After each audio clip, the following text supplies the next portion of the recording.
Hello दोस्तों, welcome to BS smart study. जैसा कि दोस्तों आप लोग देख रहे होंगे, ये जो चैप्टर मैं स्टार्ट करने वाला हूँ बहुपद, ये जो आपकी एनसीईआरटी है राजीव प्रकाशन, और इसमें जो आपकी सरकारी वाली बुक है एनसीईआरटी, उसके क्वेश्चन तो हैं ही, साथ में और भी एक्स्ट्रा क्वेश्चन जो एग्जाम के लिए बहुत ही अच्छे हैं जो पूछे जाते हैं वो भी दिए हुए हैं।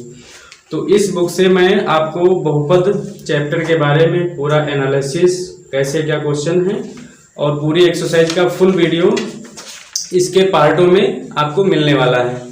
तो वीडियो को पूरा देखिएगा और साथ में दोस्तों को शेयर भी कीजिएगा उसको, ठीक है। तो चलिए वीडियो को स्टार्ट करते हैं। फर्स्टली आपको बताते हैं कि बहुपद जो है उसके बारे में कैसे क्या है। तो कल मैंने कुछ डिस्कस भी किया हुआ था, है नहीं? क्या बताया था आपको? आज तो बहुपद के टाइप बताने वाले हैं। बहुपद के प्रकार, यानी बहुपद के प्रकार कौन कौन से होते हैं और किसको हम बहुपद कहेंगे, किसको बहुपद नहीं कहेंगे। कमिंग बहुपद देखो क्या होता है। बहुपद कल हमने बताया था, अगर बीजी व्यंजक भी साथ में हो और साथ में कोई इसका गुणांक हो, एक से ज्यादा पद हो, तो उसको क्या बोलोगे? बहुपद। बहुपद का मतलब बहुत पद, एक से ज्यादा, एक या एक से ज्यादा पद हो, बीजी व्यंजक के रूप में लिखे हो, तो उनको हम क्या बोलेंगे? बहुपद बोलेंगे। जैसे फॉर एग्जाम्पल, नमस्ते, x square 4x + 2 3x² + 5x + 3, तो ये सब क्या है? बहुपद है। ये सब बहुपद के ही रूप हैं, क्योंकि इसमें एक से ज्यादा पद हैं, एक या एक से ज्यादा पद हैं, तो उसको क्या बोलोगे? बहुपद बोलोगे। और हमने कल ये भी बताया था, किसी बहुपद की घात 0 नहीं हो सकती। अगर वो 0 है तो वो बहुपद नहीं होगा। फॉर एग्जाम्पल जैसे 4x⁻0, और जब x⁻0 होगी तो इसका मान आएगा 1, x⁻0। किसी भी चर की घात अगर 0 है तो उसका मान 1 होता है, तो ये केवल 4 बचेगा, 4 एकम 4, तो 4 1 केवल ये अचर पद हो जाएगा। साथ में बीजी व्यंजक का होना जरूरी है बहुपद होने के लिए, तो यहाँ पे रहेगा नहीं, इसलिए ये बहुपद नहीं होगा। समझ गए कि नहीं? अब आज पढ़ने वाले हैं बहुपद के प्रकार। बहुपद के प्रकार क्या हैं और उनके बारे में भी समझेंगे यहाँ पे। तो बहुपद के जो प्रकार होते हैं, जैसे पहले नंबर पे आता है, मेन टाइप से 2 प्रकार होते हैं, पदों के आधार पर और घातों के आधार पर। जैसे जो पद होते हैं, टर्म जिनको बोलते हैं, जैसे ये 4x² + 2x 4x + 3, इस टाइप से करके, यानी इसमें कितने टर्म हैं, कितने पद हैं। जैसे ये है 1 2, तो इसमें 2 पद हैं, तो इसको क्या बोलेंगे? बहुपद या व्यंजक जो भी, ये 2 पदी बहुपद ऐसे बोलेंगे इसको, ठीक है। तो मेन टाइप से बहुपद के 2 प्रकार होते हैं। मुख्य रूप से बहुपद के 2 प्रकार होते हैं। कितने होते हैं? 2 प्रकार। कौन कौन? पदों के आधार पर, घातों के आधार पर। पहला जो है पदों के आधार पर, यानी कोई भी बहुपद दिया होगा तो उसमें कितने पद हैं, उसके आधार पर हम बताएंगे कि ये कौन सा बहुपद है। 1 पद वाला है, 2 पद वाला है, 3 पद वाला है, 4 पद वाला है, उसके आधार पर बताएंगे, यानी पदों के आधार पर। और दूसरा है घातों के आधार पर। कोई भी दिक्कत हो आप लोग पूछ लीजिएगा, ठीक है। सिर्फ देखना नहीं, सिर्फ पूछना भी है, सुनना भी है, सारे काम करने हैं। जी सर। साथ में ये नहीं कि सिर्फ जो है ऑनलाइन क्लास चल रही, साथ में तो स्टैचू बने बैठे हैं, सिर्फ देख रहे हैं, कोई डिस्टर्ब नहीं, ऐसा कुछ नहीं है। नॉर्मल तरीके से आपको क्वेश्चन करने हैं, ठीक है। तो घातों के आधार पर बहुपद, घातों के आधार पर बहुपद, आधार पर बहुपद, ठीक है। ये हो गया। तो पदों के आधार पर कैसे होंगे? पद का मतलब टर्म, यानी जैसे जिसमें मान लो लिखा है 4x², यही लिखा है केवल, तो ये क्या बहुपद नहीं है? बहुपद है। क्यों है? क्योंकि इसके बाद चर भी है और अचर पद भी है नहीं? तो ये एक बहुपद है। लेकिन ये किस टाइप का बहुपद है? तो ये एक पदी बहुपद है, द्विघाती की घातों के आधार पर नहीं, पहले हम पदों के आधार पर बात करेंगे। तो इसके पास केवल एक पद है, तो ये कौन सा होगा? एक पदी बहुपद। अच्छा, आप ये कैसे जानोगे कि एक पद है कि दो पद है नहीं? क्वेश्चन बनता है तो वो देखो ऐसे जानेंगे। देखो यहाँ पे केवल एक लिखा है और कोई चिन्ह आपको दिख रहा है आसपास। और अगर हम ये लिख दें 4x² प्लस 5x, तो देखो एक चिन्ह आ गया, यानी एक चिन्ह का मतलब है कि डिवाइडेशन करना, मतलब चिन्ह के बाद भी है कुछ और पहले भी है कुछ, यानी एक पद ये हो गया, एक पद ये हो गया, तो दो पद हो गए कि नहीं? तो इसको क्या बोलेंगे? दो पदी बहुपद, दो पदी व्यंजक। समझ गए? आ रहा है ना? जी सर। अगर इसके बाद और भी कई सारे हैं, दो पदी, तीन पदी, चार पदी, यानी जितने पद उतने पदी व्यंजक बोल देंगे। सिंपल सा एक नंबर में क्वेश्चन पूछा जाएगा, बहुत बढ़िया से तरीके से।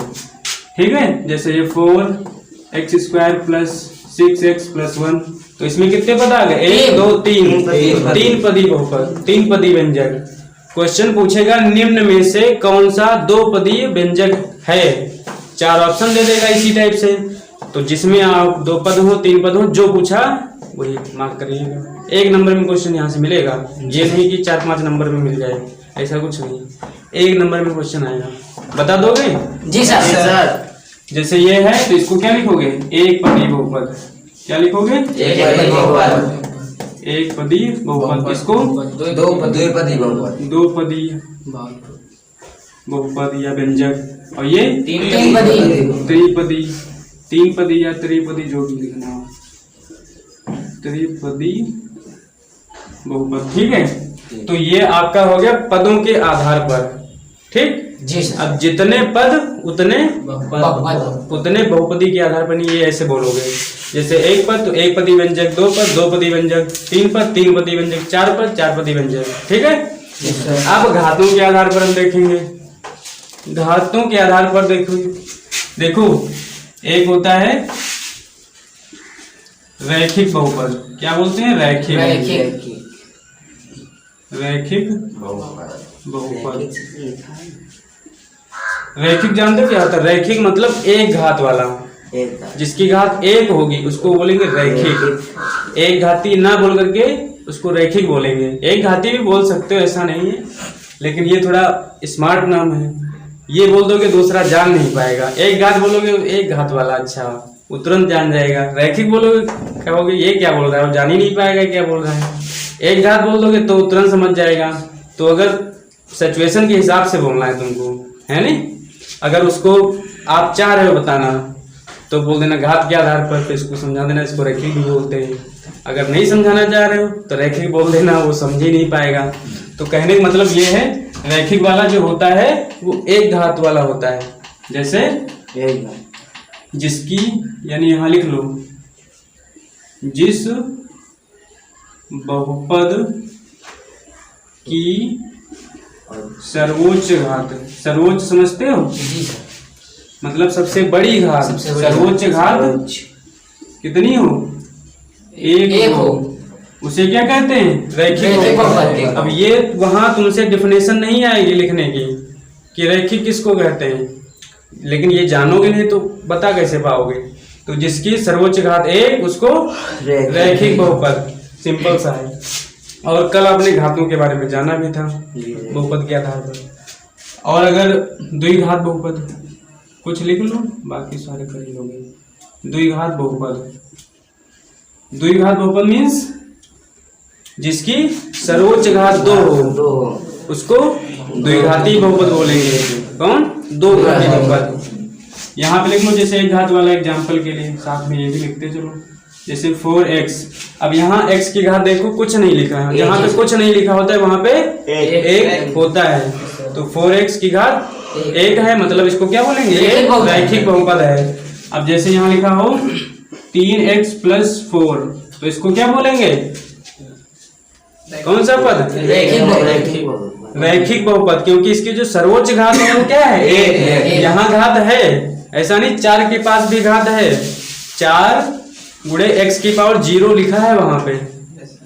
देखो ये जैसे 3x प्लस हमने 4 लिखा, और हम कह रहे हैं कि 4 के पास भी एक बीजीय व्यंजक है। तो है वो इस टाइप में है, x की पावर वहाँ 0 है लिखा और 0 का मान 1 होता है, इसीलिए वो ना लिख करके सीधे 4 लिख दिया गया। अब 1 यहाँ आएगा तो 4 एकम 4 ही तो होगा, है नहीं? तो ऐसा नहीं, घात हर जगह होती है, जहाँ पे कुछ ना लिखा हो वहाँ भी घात है, यहाँ भी घात है, मतलब यहाँ घात 0 है, कहने का मतलब ये। और यहाँ घात 0 है, यहाँ 1 है, बड़ी घात तो 1 हुई ना 0 से, तो इसीलिए ये रैखिक बहुपद, जिसकी सर्वोच्च घात 1 उसको रैखिक बहुपद बोलेंगे। समझ गए कि नहीं? जिसको किसको बोलेंगे रैखिक बहुपद? जिसकी सर्वोच्च घात मतलब सबसे बड़ी घात 1। अब इतना तो समझ गए होंगे। अब आओ द्विघात बहुपद पे, जिसकी सर्वोच्च यानी जिस बहुपद की सर्वोच्च घात क्या हो? 2।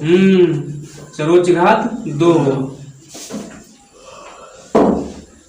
उसको द्विघात बहुपद बोलेंगे। क्या बोलेंगे? द्विघात बहुपद। जिसकी सर्वोच्च घात 2 हो उसे द्विघात बहुपद।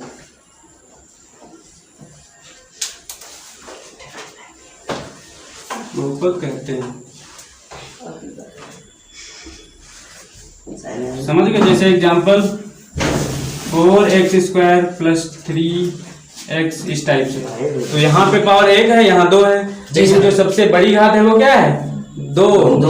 तो ये कौन सा बहुपद? द्विघाती बहुपद। अच्छा, एक घातों के आधार पर पूछेगा तब बोलेंगे द्विघाती बहुपद। जी सर। पदों की बात करेगा तो नहीं बोल देंगे 2 घात वाला। पदों की बात करेगा तो जितने पद उतने पदी। 2 पद है यहाँ, 2 पदी व्यंजक, घातों के आधार पर द्विघाती। समझ गए कि नहीं? कंफ्यूजन हो जाएगा घातों के आधार पर कि पदों के आधार पर। पद जितने टर्म होंगे उतने पद, घातों के आधार पर तो सबसे बड़ी घात। ठीक, इतना नोट करो, फिर बताते हैं आगे। और भी कई सारे हैं, तो आई थिंक ये सब आप लोग समझ चुके होंगे। इसमें 2 घात वाला यानी सर्वोच्च घात 2, वो 2 घाती बहुपद। ठीक, जिसमें सर्वोच्च पावर 3 तो 3 घाती, सर्वोच्च पावर 4 तो 4 घाती। ठीक, यानी कितना भी बड़ा व्यंजक क्यों ना दिया हो, आपको अगर घात पूछ रहा है इसकी घात बताओ क्या है, तो तुमको घात देखनी है। अगर तुमसे पद पूछ रहा है तो गिन लो बस पद कितने हैं, कर लोगे। एक क्वेश्चन पक्का है, समझ लो। कंफर्म? हाँ कंफर्म। हाँ सही बताएं। अब बताओ। अच्छा, 1-2 क्वेश्चन जैसे दे रहे हैं, देखिए तो 0x² + 0x + 0। बताओ एक कौन सा घात वाला पद? 3 घाती। 3 घाती बहुपद। 3 घाती करे इसमें कहीं? 2 घाती बहुपद। 2 घाती बहुपद है। और अगर इसको पदों के आधार पर कहेंगे तो 3 घाती। 3 घाती। पहली बात तो ये ना 2 घाती है ना 3 पदी है, क्योंकि यहाँ 0 है। 0 का x² में गुणा करोगे तो 0, यहाँ भी 0, यहाँ भी 0, मतलब 0। यह है शून्य बहुपद, इसको बोलते हैं। क्या बोलते हैं? शून्य बहुपद। इसको बोलेंगे शून्य बहुपद। ठीक है, इसीलिए तो पूछ ले, ये शून्य बहुपद है क्योंकि यहाँ 0 गुणा कर रहा है। 0 का मतलब किसी भी संख्या में 0 करेगा तो 0 हो जाएगी, और यहाँ भी 0, यहाँ 0, सब 0 मतलब 0, यानी इसका फाइनल ये आएगा 0। और ये क्या है? शून्य बहुपदी। तो इसको बोलोगे और क्या बोलोगे? ना 1 घात, ना 2 घात, ना 1 पद, ना 2 पद, कोई पद ही नहीं है। शून्य है, मतलब सब शून्य मामला। इसको शून्य बहुपद नाम दोगे। कौन सा बहुपद है? शून्य बहुपद। शून्य बहुपद। ठीक है, वही आवाज निकलनी चाहिए, ऐसा नहीं है। तो समझ गए कि नहीं? सर्वोच्च घात पूछे तो सर्वोच्च घात देखो बहुपद की। अगर पद पूछे तो पद गिन लो, माइनस में हो चाहे प्लस में हो, इससे कोई फर्क नहीं पड़ेगा, हो जाएगा। यहाँ पे सिर्फ हम रैखिक लिखे हैं, द्विघात लिखे हैं। त्रिघात, चतुर्थघात, पंचघात, सब 5 घाती जो भी है सब एक। हाँ बस, जितने पद उतने पदी, 5 पदी, 6 पदी, 10 पदी, 20 पदी सब होता है। ठीक, कर लोगे? जी सर। ठीक। अब इसके बाद इसमें जो एक्सरसाइज है, इसमें जो बेसिक कॉन्सेप्ट थे वो लगभग आ गए हैं आप लोग। 2.1। जी सर। कहीं भी अगर बहुपद की घात 0 दी हो तो उसको क्या बोलेंगे? शून्य बहुपद।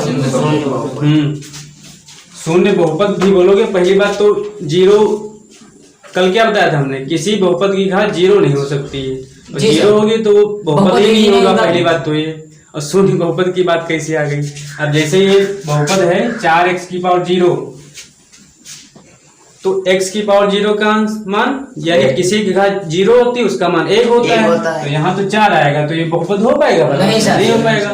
तो इसीलिए कल बताया गया था किसी भी बहुपद की घात अगर 0 है तो बहुपद नहीं होगा। सिंपल सा क्वेश्चन आएगा, निम्न में से कौन बहुपद है कौन बहुपद नहीं है, तुमको यही सब पहचानना होगा। ठीक है, पहचान लोगे कौन बहुपद है कौन बहुपद नहीं है? पहचान लोगे? ठीक। फिर इसके बाद जो है आपकी जो एक्सरसाइज है वो स्टार्ट करते हैं पहले, बाकी काम बाद में। तो एक्सरसाइज में आपको यही देखना है, उसके लिए थोड़ा जान भी लो। जैसे ये तो जानते होगे जी सर, ये होता है एक्स अक्ष, ये होता है वाई अक्ष, है ना? जी सर, ये तो है पता। ठीक, ये वाला एक्स है ये वाई, ठीक है, इतना बहुत है। तो देखो पहला क्वेश्चन देख लो आप लोग देखो बुक में। हाँ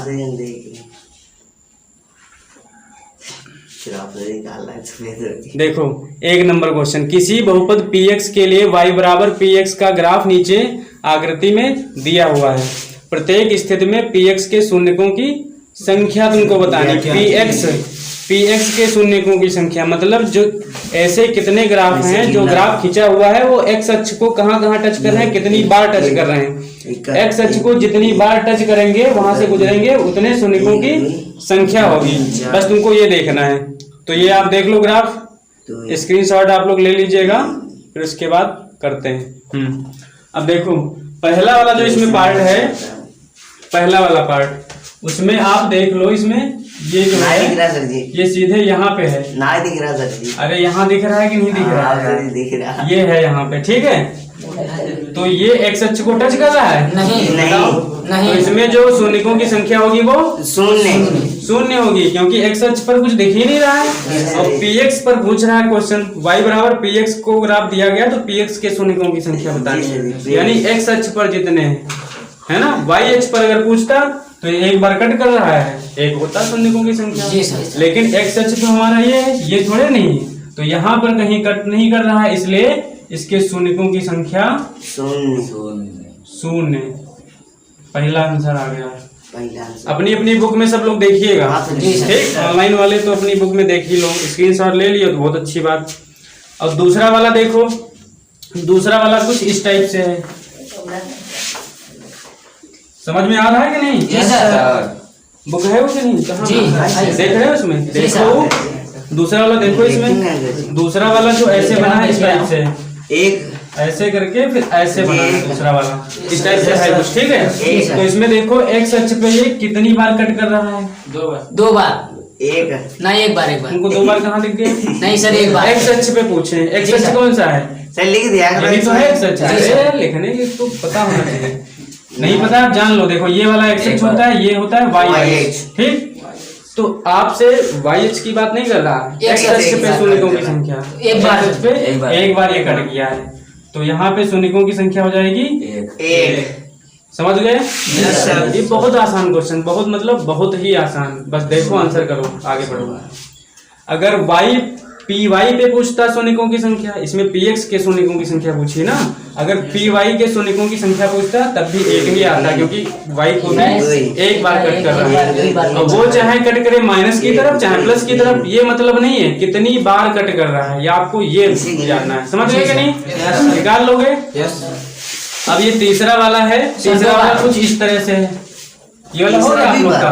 हाँ, 3 बार वाला 2 बार। देखो 3 बार ये हमने इधर देखो, ये यहाँ से किया ऐसे करके, फिर ये यहाँ गया, फिर ये यहाँ गया, इसी तरह तो बना है। अब आपको px पे शून्यकों की संख्या बतानी है, तो आपको y अक्ष से बिल्कुल मतलब नहीं, तुमको x अक्ष से ही मतलब, इससे मतलब है। ये तो y हो गया आपका, तो इस पे देखो कितनी बार एक कट कर रहा है, शून्यकों की संख्या कितनी बार? 3 बार कट कर रहा। तो यहाँ पे यहाँ px के शून्य को 2 बार ना सर जी, ये तो 3 बार अगला वाला बताइए की संख्या कितनी होगी? 1 2 3, यानी ये वाला पॉइंट, ये वाला पॉइंट, ये वाला पॉइंट, जितने पॉइंट उतने शून्यकों की संख्या। समझ गए? ठीक सर, ये मत 2। अब इसके बाद आप चौथे नंबर पे आएंगे। 2 बार सर जी, 2 बार चौथा वाला फिगर देखो, ये वाला कुछ इस तरह से बना हुआ है, ऐसे ऐसे है ना। तो ये x है, ये y h है। तो आपको y से तो मतलब है ही नहीं, x से मतलब है। तो x पे यहाँ कट कर रहा है, यहाँ कट कर रहा है। तो शून्यकों की संख्या कितनी? 2 बार। 2 बार नहीं, 2। जी सर। शून्यकों की संख्या 2। समझ गए? जी सर। तो बहुत आसान देखिए, लेकिन रिवाइज नहीं करोगे तो भूल जाओगे। फिर रिवीजन करना बहुत जरूरी है। तो बहुत आसान। जी सर, जी सर। लेकिन बाद में मजा आता है जब पता नहीं होता है, तो इसलिए रिवीजन मोस्ट है। इसके बाद पांचवा देखो। अच्छा, पांचवा देखो, ये कुछ इस तरह से फिगर बना हुआ है आपका, ये इस टाइप से बना हुआ है ना। तो यहाँ पे शून्यकों की संख्या 1 2 3 4। तो शून्यकों की संख्या 4। कर लोगे? जी सर। इस तरह से छठा भी है। 6 नंबर में अच्छा ऐसे बता दो शून्यकों की संख्या। 3 3, क्योंकि ये 3 बार कट कर रहा है। ठीक है, छोड़ो। अब दूसरा नंबर देखो, दूसरे नंबर में बताओ, फटाफट देखो, कर लो जल्दी जल्दी, इसमें टाइम क्यों लगाना है, नहीं जब आसान है। एक बार देखो, एक बार 2 नंबर में देखो, एक बार क्वेश्चन आप लोग भी दिखा दें आप लोग को। एक बार 2 बार एक बार हाँ, एक बार। ये वाला जो क्वेश्चन है इसमें पूछ रहा है px का ग्राफ प्रदर्शित है, px के शून्यकों की संख्या। तो इसमें देखो, ये वाला आपका x अक्ष है, तो x अक्ष पे कहाँ कट कर रहा है? बीच में एक बार। बिल्कुल मूल बिंदु पर क्रॉस कर रहा है। कहाँ पर? मूल बिंदु पर। तो शून्यकों की संख्या 1 हो जाएगी। इस तरह से 3 नंबर भी है। 3 नंबर आप लोग घर से करिएगा, ठीक है। ये आप लोग देख लो, आप लोग को भी घर से करना है। 2.1 का 3 पार्ट, ये सारे क्वेश्चन आपको घर से करने हैं। जी सर। कर लोगे? जी सर। ये फिर ये, इसके बाद सारा आसान है ना? जी सर। हो जाएंगे? जी सर। कंफर्म? जी सर। जिसको डाउट हो बोल दो। No doubt. डाउट है? कर लोगे कि नहीं? सब पुराने खिलाड़ी। अब इस तरह से आपकी 2.1 तो समाप्त हो चुकी है। जी सर। अब आते हैं 2.2 में। और 2.2 पर आने से पहले कुछ जानना जरूरी है। सीधे एक्सरसाइज पे पहुंचना गलत है। जी सर। है नहीं, कुछ तो जानना पड़ेगा। तो ये वाली एक्सरसाइज आप लोग को दिख रही होगी, इसको भी डिस्कस करेंगे, ठीक है। ये फार्मूला उससे पहले आप लोग जान लो।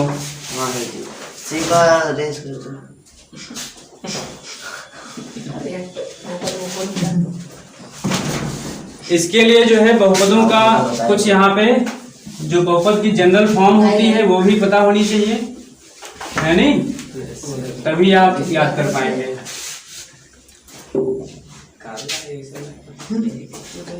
हैं? देखो, जो बहुपद होता है वो इस फॉर्म में होता है, जैसे ax² plus bx plus c। इस टाइप में अगर कोई भी बहुपद दिया है तो उसको इस टाइप में लिखा है तो उसको क्या बोलोगे? यह एक बहुपद है। बहुपद है। और बराबर 0 लगा हो तो वो समीकरण बन जाता है। समझ गए कि नहीं? ठीक। तो इस टाइप में कुछ भी लिखा है तो उसको आप बहुपद बोलेंगे। क्या बोलेंगे? हैं? तो यहाँ पे देखो, शून्य की बात करते हैं। शून्य क्या होते हैं? शून्य का मतलब ये होता है कि जो भी बहुपद दिया है उसको अगर हम सॉल्व करेंगे, x के मान निकलेंगे और फिर पुनः उनको हम रखेंगे तो वो आंसर 0 देने वाले हैं, तो वो उनके शून्य कहलाएंगे। वो जब अभी आप क्वेश्चन करेंगे बहुत अच्छे समझेंगे। फिलहाल जितना बता रहे उतना कर लो। जी सर। यहाँ पे जो शून्य है, शून्यकों का योग का योगफल। देखो, इसके मूल अगर अल्फा बीटा है, ये शून्य है, यदि अल्फा बीटा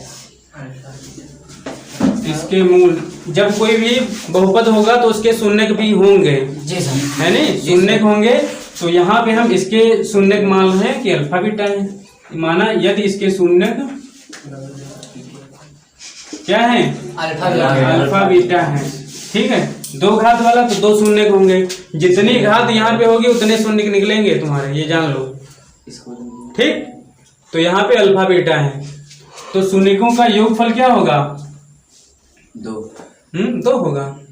शून्यकों का योगफल होता है, देखो, जो अचर पद होता है यानी यहाँ पे जो x का जो गुणांक है वो b है, बी है। तो अचर पद यानी माइनस का b अपॉन a, ये ध्यान रखना। हाँ। ये शून्यकों का योगफल होता है, यानी शून्यकों का योगफल मतलब अल्फा प्लस बीटा। बीटा। यानी शून्य का आपने क्या माने, अल्फा और अल्फा, बीटा। बीटा। योगफल क्या होता है, जोड़। तो उनके शून्यकों को हमने जोड़ दिया, तो वो क्या होना चाहिए, माइनस का b अपॉन a। ये फार्मूले हैं, ये याद करने पड़ेगा। फार्मूला बन गया। ठीक, तो अल्फा प्लस बीटा बराबर माइनस का b upon B upon a। A। इसको क्या कहेंगे, शून्यकों का योगफल। कोई पूछेगा शून्यकों का योगफल क्या होता है, बताओगे माइनस का b अपॉन a। ठीक, जी सर। अल्फा भी समझ गए कि नहीं। और b क्या होता है, सामान्य ये फार्मूला है b, यहाँ पे जो लिखा है उसको b बताओगे, यहाँ पे वो a, यहाँ पे वो c। ठीक, माइनस सर जगह जाएगा। माइनस वो अल्टरनेट रहता है। जहाँ सर अब ये प्रूवमेंट फर्स्ट ईयर में है, अभी आपके लिए इतना काफी है। हाँ। अब इतना लिमिटेशंस होती हैं, पढ़ लो तुम इतना सारा, और फिर वो ना आए तुम्हारे एग्जाम में, तो फिर पढ़ने से क्या फायदा है ना। एग्जाम में आने वाली चीजें पढ़ो, तभी अच्छे मार्क्स आ पाएंगे। बढ़िया काम। ज्यादा हाँ, अब देखो शून्यकों का जो गुणनफल है, शून्यकों का गुणनफल गुणनफल वो क्या होता है, गुणनफल का मीन्स अल्फा और बीटा गुणे अल्फा गुणे बीटा, या इसको कह लो अल्फा बीटा। Alpha beta.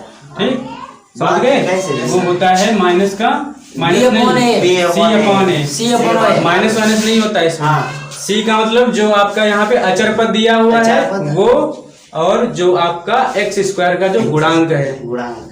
गुणांक जानते हो क्या होता जी सर। जी सर। है, जो चर पद होते हैं उसके जो सामने लिखा होता है, जो संख्या लिखी होती है सामने। Yes, sir। जैसे यहाँ पे हम एक्स स्क्वायर की बात करेंगे तो उसका गुणांक क्या है, ए। यहाँ पे x का गुणांक क्या है, B। और ये आपका हो गया अचर पद। अचर पद। ठीक, यहाँ तो चर है नहीं। ठीक, मतलब यहाँ पे कोई संख्याएं दी होंगी, और यहाँ पे x करके दिया होगा, या p करके दिया होगा, b करके, यहाँ पे कोई चर पद दिया होगा कहीं, जी सर। मतलब ये है। ठीक, तो गुणनफल होता है c अपॉन ए, और योगफल होता है b अपॉन ए। ये दो फार्मूले इस एक्सरसाइज के लिए बहुत ही मोस्ट इंपॉर्टेंट है। जी सर। मोस्ट का मतलब मोस्ट। ये द्विघात वाला बहुपद था, इसके बाद त्रिघात भी पढ़ेंगे, त्रिघात बहुपद, उसके लिए अलग चीजें हैं।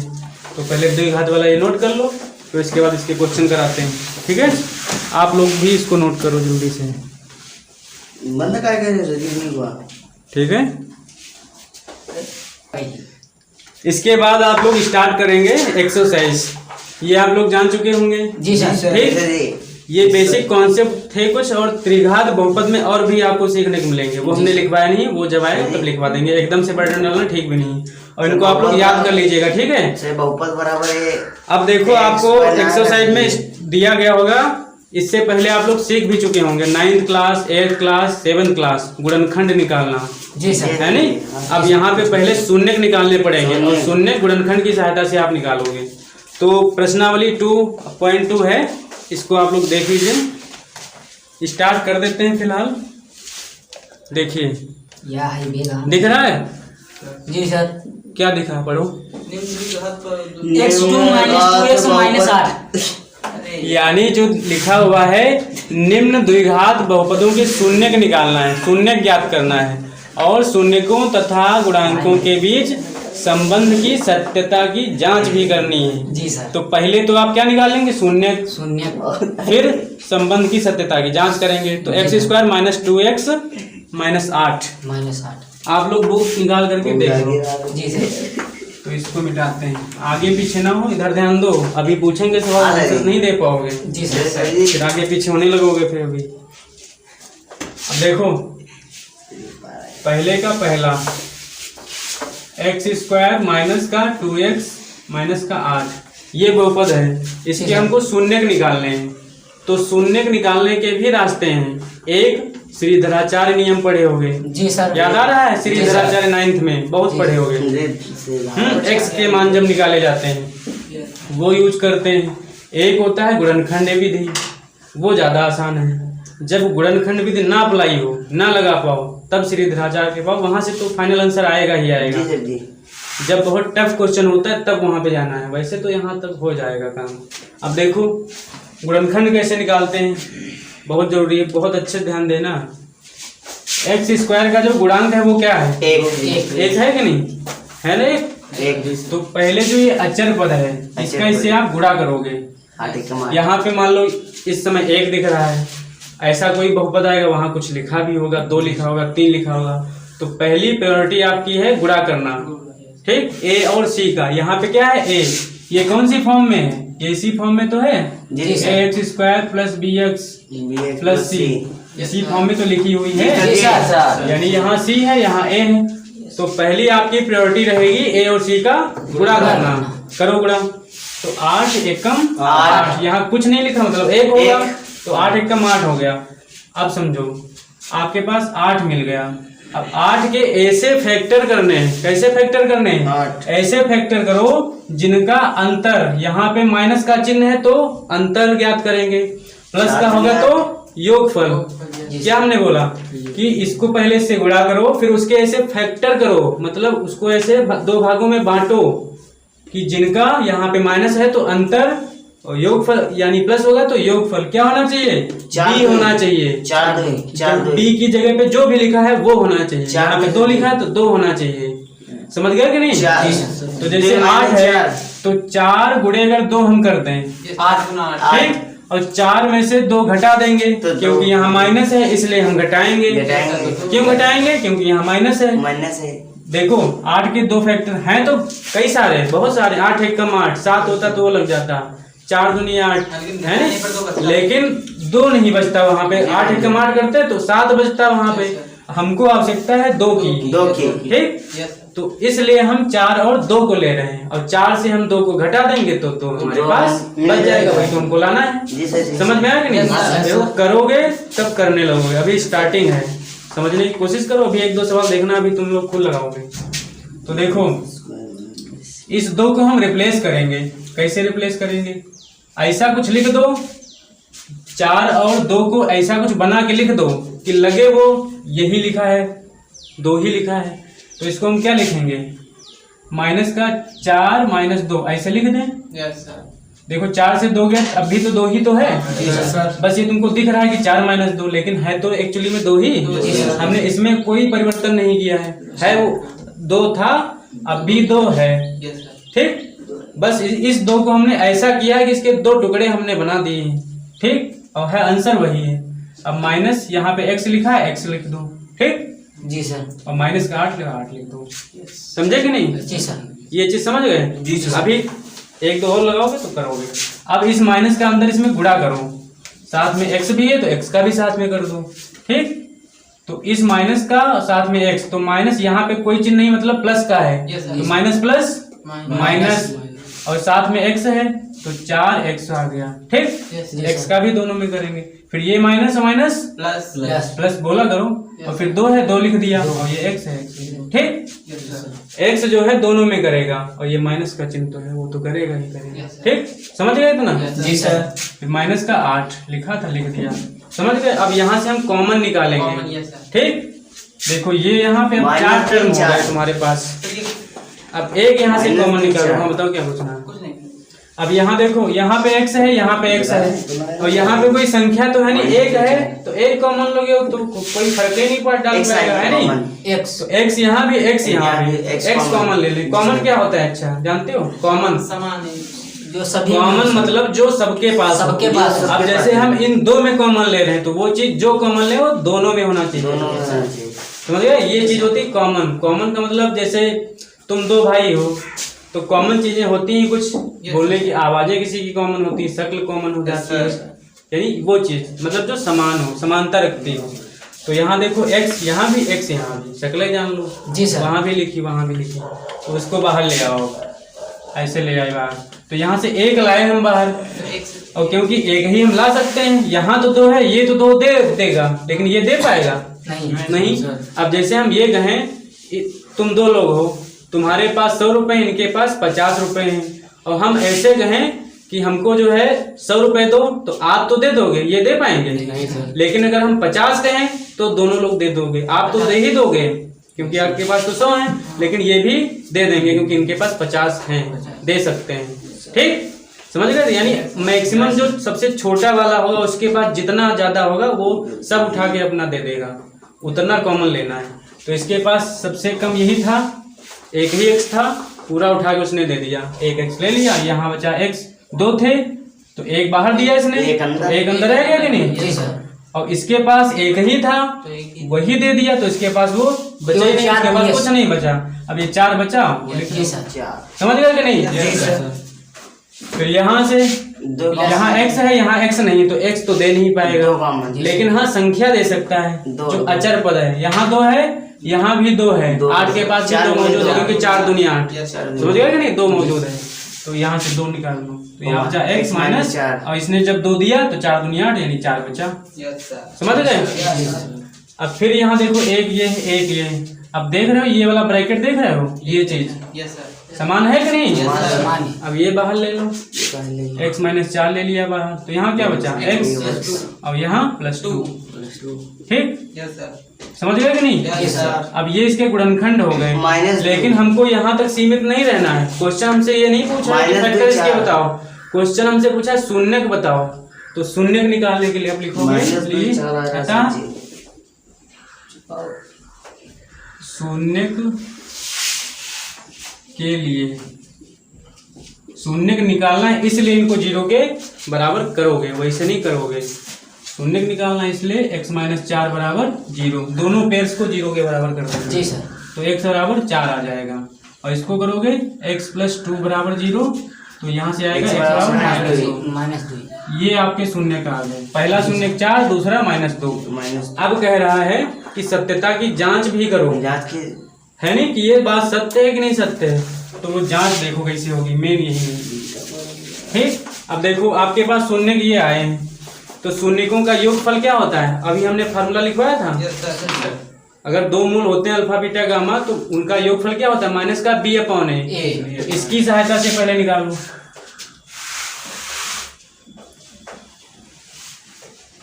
शून्यकों का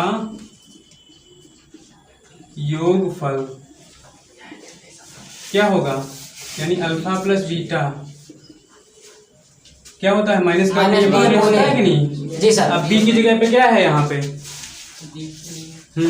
देखो ये bx लिखा है पूरा, जी सर। तो ये b है इतना, तो जी। b की जगह पर क्या है यहाँ पे 2x। x नहीं बोला, x तो यहाँ भी यहाँ पे, b की जगह पर क्या है 2। जान पा रहे हो। जी सर।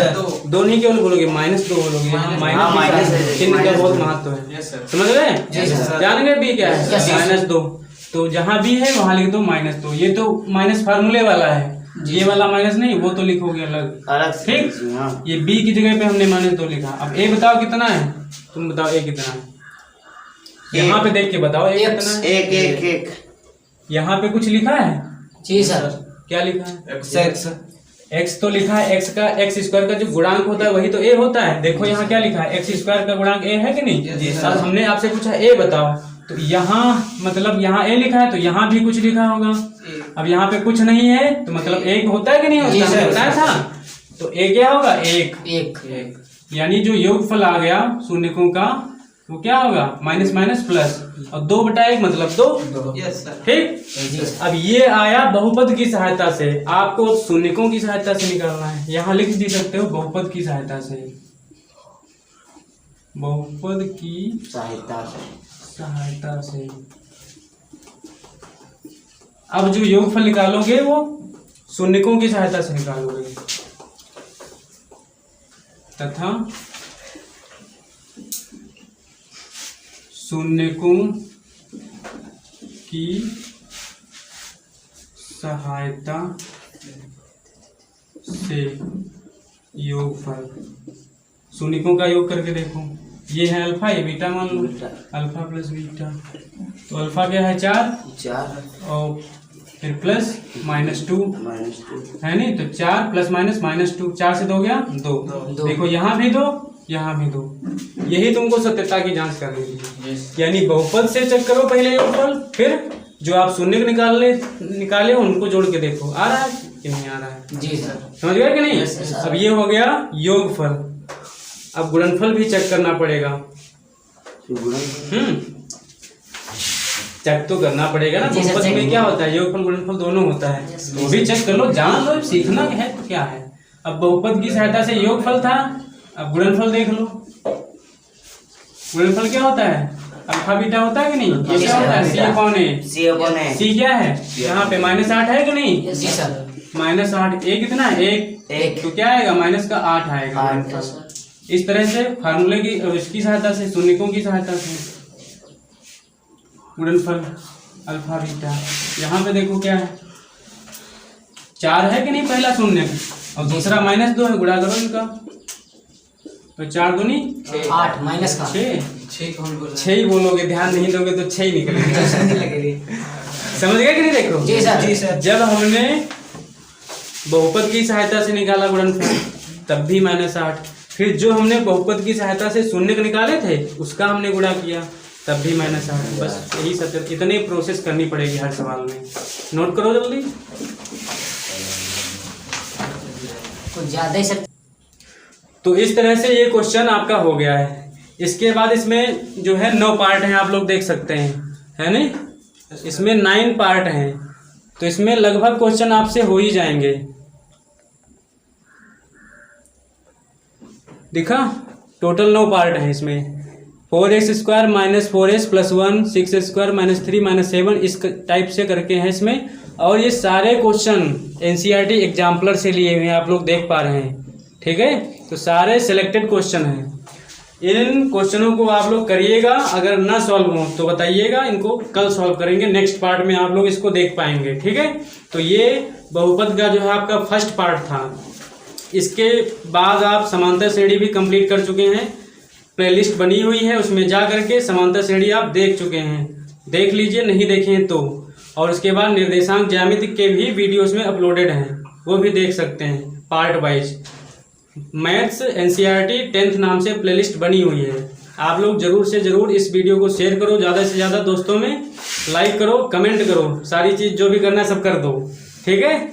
मिलते हैं नेक्स्ट वीडियो में। Thanks for watching. जय हिंद, वंदे मातरम। देखते रहिए VS smart study. Tata bye bye.